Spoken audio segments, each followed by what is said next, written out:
Hi guys. Ah, medyo masama pakiramdam namin lahat. Alam niyo ba guys, ano kami, nagsusukatae kami. Ewan, hindi namin alam kung viral ba to. Kasi nagsimula siya kay Sayon. Ibina mo nga yung TV. Tinan niyo si Sayon. Actually si Sayon yung unang nagkasakit eh. Wawa naman yung baby ko. Yan. Pero ano, mabuti-buti na rin siya. Kasi nung mga 2 nights ago, no? Actually guys, 2 nights ago, panay ang ano na to, panay ang tae, panay ang suka. Sorry sa ano sa wordings ha. Tapos yun, di namin alam kung saan nakuha. Pwedeng daycare nung Friday. Kasi Friday po dinala pa namin siya sa ano sa daycare. Tapos yun lang naman yung pinuntahan namin. Then Sabado ng gabi doon na siya nag-start. Tapos nung una ano lang parang gigising siya, sabihin niya sakit daw ng tummy niya, ganyan. Madaling araw yun eh. Sabi niya sakit nga daw ng tummy niya. So wala pa kami idea kung bakit. Pero dinadala namin sa CR, wala, hindi naman siya nagdudumi. Tapos yun na, kinabukasan nun, yun na yung tuloy-tuloy na. Tapos pumasok pa nga kami ni Emma nun. And si Michelle, ang nagbantay nga kay Sayon. Tapos yun nga, sabi nga niya na non-stop nga daw yung yung pagdudumi. Tapos yun, ang nangyari, umuwi kami ni Emma. Kasi syempre nag-aalala kami kay Sayon. Kasi mamaya kung ano nang mangyari, ma-dehydrate. So, kinuha namin siya, then pina-check up namin. Kaso ang problema dito guys, totoo lang no. Parang gusto nila yung pasyente yung talagang malubha na. Yun talaga yung dito problema dito sa Canada no. Bali pinatawag muna kami sa 811. So may nakausap na nurse. Una. Kausap na nurse. Tapos tinanong nga ako anong lagay ni Sayon, kung umiinom daw ba ng tubig. Ano pa yung tinanong sa'yo baby? May blood ba sa stool? Oo, kung may blood daw ba sa stool. Yung nagsusuka. Pero wala namang ganong senyales, no. Tapos ayun, obserbahan daw after 24 hours. So umuwi ulit kami ni Emma. Tapos ang problema din kasi guys sa amin ay yung health card ni Zion. Dahil implied status nga kami dito, siya yung wala. So isa rin sa naging problema din namin yun. Tapos, yun naman, ang sabi naman sa kanya, sa ako tumawag, 811 pa rin ba yun? Sabi pa rin doon sa 811, i-reimburse naman daw pag dumating yung permit ni Zion nga. Which is okay pa rin naman, no?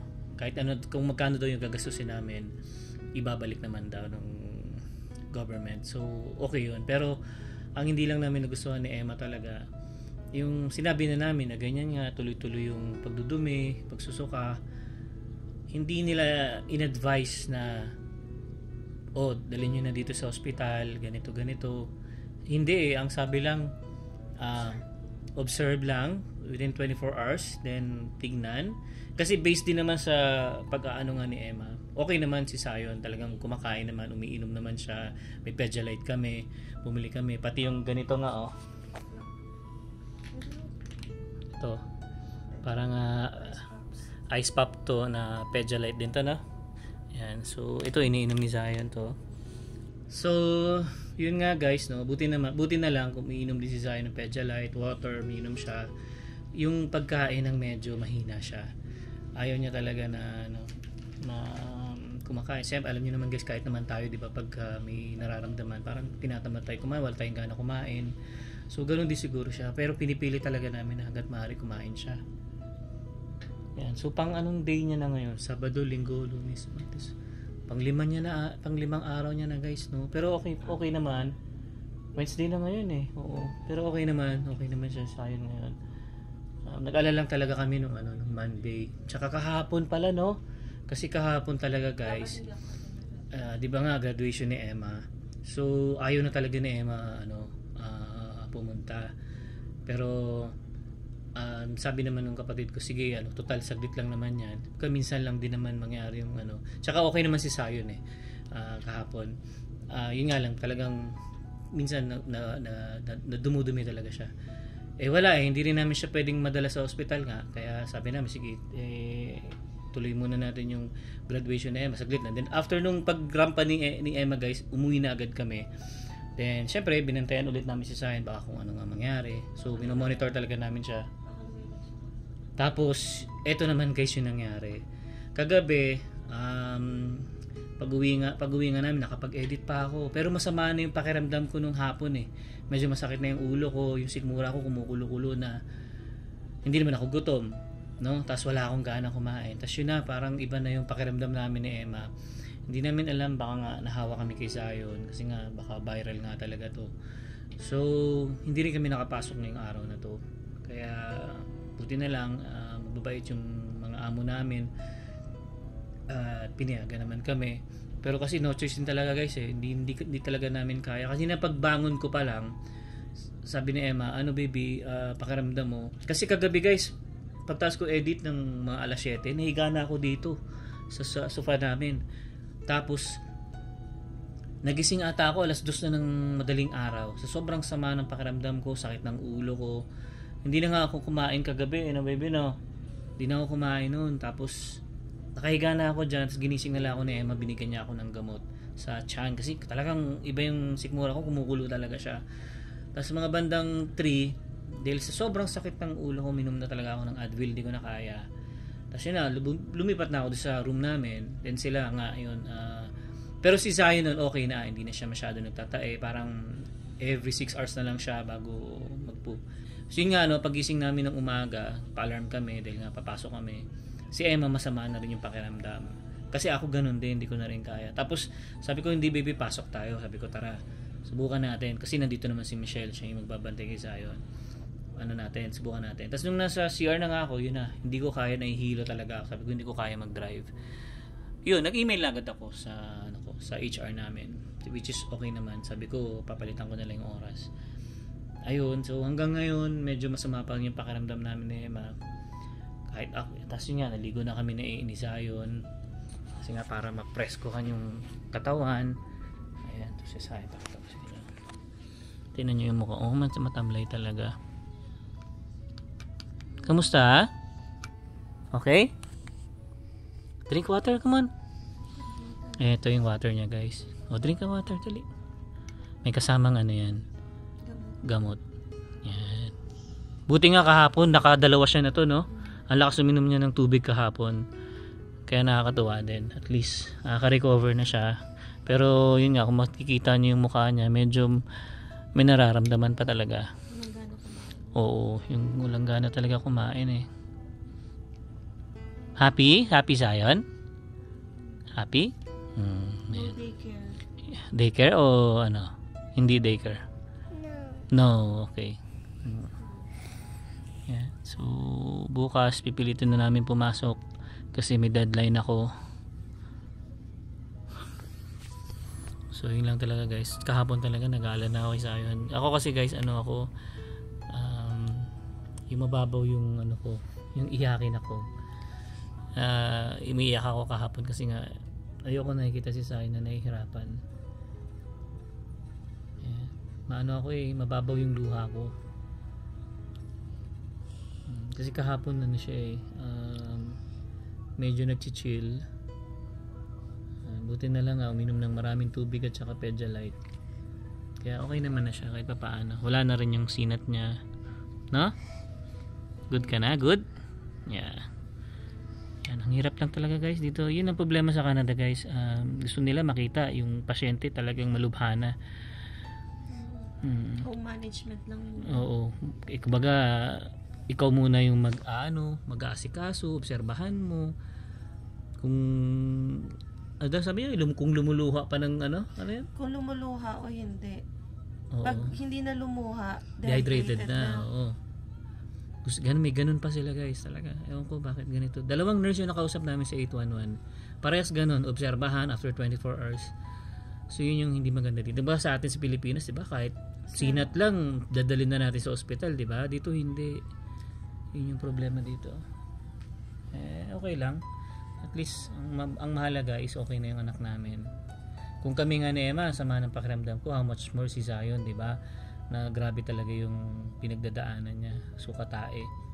Kami naman, ganun din, pero hindi naman yung sobrang malala. Pero masama yung pakiramdam namin ni Emma. Yan. Ano, kumusta ka? Naka-jacket ako. Oo, Pero nilalamig. naka-on yung heater namin. Oo nga. Kasi ang sakit ng katawan ko. And, Graduate ka pa, graduation mo pa. Buti nga, naka-attend tayo kahapon. ano na talaga yun, nagdadalawang isip na ako umattend. Mm. Kasi nga, syempre, gusto ko rin kasama sana sa graduation si Zion. Oo nga eh. May upuan pa naman si Zion. Oo. Pero, ganun talaga. So, kung ano rin naman, may nararamdaman, pwede tayong tumawag sa 811. Mag-a-advise yung mga triage nurse dito, ano yung pwede gawin. Yun nga, bili tayo ng Pedialyte, pero ni-remind nila yung Pedialyte 2:1. So, hindi pwedeng concentrated yun. Dapat 2 parts yung water, 1 part yung Pedialyte. Kasi too much sugar daw yung Pedialyte. Mm. And then, water. And then, observe din baka kasi nagre-react yung katawan sa milk. Yeah. So, mamaya sa milk din daw. Pero, so far, okay naman.